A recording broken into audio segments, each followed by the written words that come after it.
Ici, donc, ça consolide ce qu'on est en train de parler, c'est par rapport à la partie stockage. Et là, Huawei, elle est vraiment très innovante dans ce secteur-là, puisque à part le volume de stockage, mais c'est les technologies d'accès, parce que vous pouvez avoir des volumes de data qui sont très importants, mais la rapidité d'accès à cette information-là, vraiment, elle est très importante si on parle d'un scénario cloud, parce que la plupart du temps, on va stocker nos informations un petit peu loin. Et là, avec la connectivité, si elle est rapide, c'est très bien, mais si l'équipement de stockage n'est pas très réactif, n'est pas très rapide, là c'est un problème. Ça, c'est le premier facteur. Deuxième chose, c'est la sécurité et la fiabilité des systèmes d'information qui vont stocker nos informations. Et ça, on a plusieurs innovations à montrer. Et là, si vous voulez, après, on peut aller en détail dans chaque écran.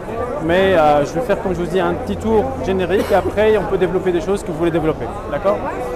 Alors, avant de continuer dans ce sens-là, ici, il y a un concept qui est très important pour nous. C'est ce qu'on appelle Digital Power. D'accord ? Digital Power, pour nous, c'est un département qui est en pleine expansion. En fait, il traite de toutes les solutions d'énergie. Vous savez que surtout avec notre époque actuelle, l'énergie devient vraiment une ressource extrêmement importante, de plus en plus chère à cause du contexte mondial, à cause de la hausse des prix de l'énergie fossile. Et du coup, Huawei, elle a mis en place tout un département qui va gérer ces équipements, ces solutions pour fournir l'énergie, que ce soit au centre de données, que ce soit aux équipements télécoms, que ce soit aux solutions de façon générale. Et surtout, il y a tout un volet sur la génération verte d'énergie. Et c'est là que Huawei mise beaucoup parce que c'est vraiment l'avenir. On a besoin de produire de l'énergie verte à travers des solutions basées sur le photovoltaïque ou bien sur les éoliennes, etc. Et Huawei, elle est en train d'innover énormément. D'ailleurs, sur la partie photovoltaïque, surtout pour la partie onduleur, c'est l'équipement intelligent qui va transformer l'énergie solaire vers l'énergie électrique. Huawei, maintenant, elle est leader mondial sur ce segment-là. Et on a un carnet de commandes qui est de plus en plus chargé parce que vraiment, ce segment, il est en train d'exploser comme pas possible. Et là, je fais une parenthèse par rapport à notre région, là où il y a le taux d'ensoleillement le plus important au monde. Il y a une vraie opportunité, il y a un vrai coup à jouer et il faut qu'on soit conscient de ça parce qu'il y a des pays qui ont changé leur destinée grâce aux énergies fossiles. Et ben, je pense que nous, dans cette région-là, on peut changer notre destinée grâce à cette énergie qui est disponible toute l'année. D'accord ? On a un taux d'ensoleillement incroyable. Et là, on peut vraiment développer des choses. Et je pense que dans les 10 prochaines années, les choses vont énormément évoluer dans ce sens-là. D'accord ? On y va.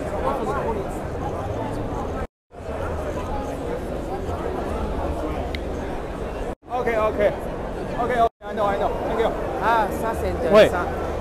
Exactement. Donc, alors, ici, en fait, on va parler plutôt de scénarios qui sont au-dessus de la plateforme des plateformes d'éthique. Donc on va parler de digital governance ou bien des solutions e-government. C'est comment digitaliser les services publics à travers plusieurs scénarios. Donc on va trouver par exemple dans ce côté-là, il y a tout ce qui est ELTE Solutions, c'est des solutions basées sur la 4G, mais pour le scénario de la communication critique des systèmes de sécurité, que ce soit la police, la gendarmerie, les pompiers, etc. Ils peuvent utiliser un système de communication beaucoup plus évolué et surtout très interactif et multimédia qui permet d'échanger des vidéos, de faire des calls, etc. Et ce qui permet une meilleure efficacité d'intervention. En fait, par rapport à l'actuel, maintenant on a des systèmes qui sont basés seulement sur la voix, ce qui n'est pas suffisant. On a aussi beaucoup de besoins, enfin le besoin il est énorme en termes de présence policière dans la rue, mais avec ces technologies-là couplées avec les caméras Ultra HD, on a des centres de commandement qui vont diriger les équipes de façon très optimisée et très ciblée. D'accord ? Et là, on va avoir un gain énorme en termes d'efficacité d'intervention. Ici, c'est des scénarios d'usage dans le secteur d'éthique. Donc là, par exemple, on parle de la partie finance. C'est tout ce qu'on appelle la fintech. D'accord ? C'est les applications, par exemple, de paiement mobile, tout ce qui est transactions virtuelles d'argent, etc. Donc là, on dispose de plusieurs applications qui peuvent faciliter la transaction entre les citoyens, les commerçants, etc. Et surtout, ça va créer un nouvel écosystème qui va relier virtuellement le commerçant et le citoyen. Parce que lorsqu'on établit une connexion directe virtuelle, eh ben, il y a un éventail énorme de communication marketing, de promotion. Et donc, du coup, je n'ai plus à chercher l'information, c'est l'information qui va me chercher. Et c'est à partir de là que l'écosystème va changer complètement et devenir beaucoup plus agile. Et surtout, est-ce que c'est pour concurrencer les fintech? Pardon? C'est pour concurrencer les fintech sur le marché? Bah, c'est la fintech. C'est la fintech. Donc Huawei est en train de mettre en place une fintech? Alors, je précise bien, nous on est fournisseur de solutions pour ceux qui veulent commercialiser ça. Okay. D'accord? Okay, donc les établissements de paiement mobile vont avoir besoin par exemple de nos solutions. De vos solutions. Ok, d'accord. Voilà. Bon. D'accord. Mais nous on commercialise jamais pour le grand public. D'accord? C'est ça, j'allais poser la question. Okay. Donc c'est la même chose pour les solutions du gouvernement aussi. Les gouvernements peuvent venir vers vous pour que vous les aidiez à mettre en place des solutions. C'est ça. On est fournisseur de solutions. On ne Okay. remplace pas celui qui va fournir le service. D'accord? Merci. Très bien. On continue. Alors, ici, donc, par rapport au scénario de l'électricité, ce qu'on appelle les smart grids, en fait, c'est l'usage de la technologie, il peut être très utile parce que lors de la distribution du réseau électrique, il y a beaucoup de problèmes qui peuvent surgir. Je m'explique. Déjà, il y a les sociétés qui fournissent l'électricité dans chaque pays, ils ont des pertes d'énergie lors du circuit de distribution, ils ont beaucoup d'impayés, d'accord, et ils n'ont pas de contrôle très clair sur leur réseau, d'accord. Donc maintenant, avec les moyens de communication dont on dispose, on peut voir le réseau électrique comme étant un réseau télécom et on peut le gérer à distance. On peut avoir des compteurs intelligents qu'on peut interroger à distance, communiquer avec eux et faire des opérations à distance plus efficaces. Ensuite, on a aussi des technologies, ce qu'on appelle des technologies PLC, c'est Power Line Control. Et ces technologies-là peuvent envoyer l'information sur le fil électrique même. D'accord? Donc, c'est-à-dire qu'un compteur ne va pas avoir besoin d'une carte SIM pour communiquer. C'est le fil électrique lui-même qui va transporter l'information. Oui, mais ça, c'est une solution donc, qui est destinée au gouvernement.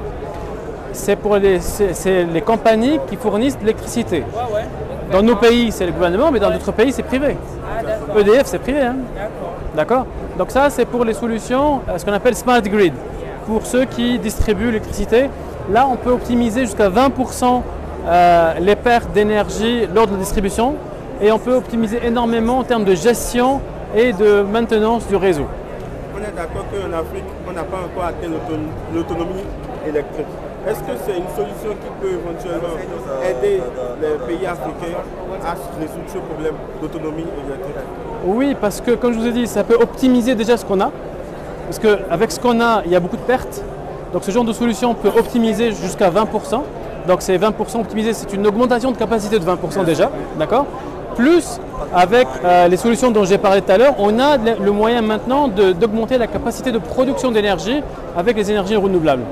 D'accord? Donc ça, couplé avec l'autre solution, ça fait un tout pour optimiser ce qu'on a et augmenter plus. D'accord? Ça, on va parler ici de la partie cloud carrément, d'accord? Et je voudrais juste faire un petit clin d'œil sur l'offre cloud de Huawei, parce que Huawei, on est fournisseur d'infrastructures cloud, ça veut dire qu'on fournit des solutions pour ceux qui veulent acheter du cloud, mais en même temps, nous, on a un autre cloud public. Ça veut dire qu'on a un cloud public qui est déployé dans le monde entier et chaque personne peut acheter des capacités, d'accord, autant qu'il veut, sur notre Huawei, sur notre cloud public.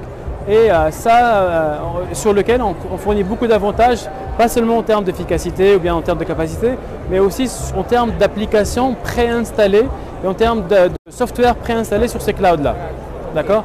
Donc là, pour des startups qui veulent vraiment trouver un écosystème prêt pour lancer leur truc, eh bien, écoutez, Huawei Cloud, ça peut être un bon choix. D'accord? Voilà, donc c'était un petit aperçu sur ce qu'on voulait vous montrer. Il y a la partie infra, la partie service, il y a la partie gouvernance digitale au côté gouvernement. Il y a la partie digitale au niveau des services, que ce soit la santé, l'éducation, qui sont juste derrière. Et ça ferait tout un tout pour que les choses puissent avancer plus rapidement.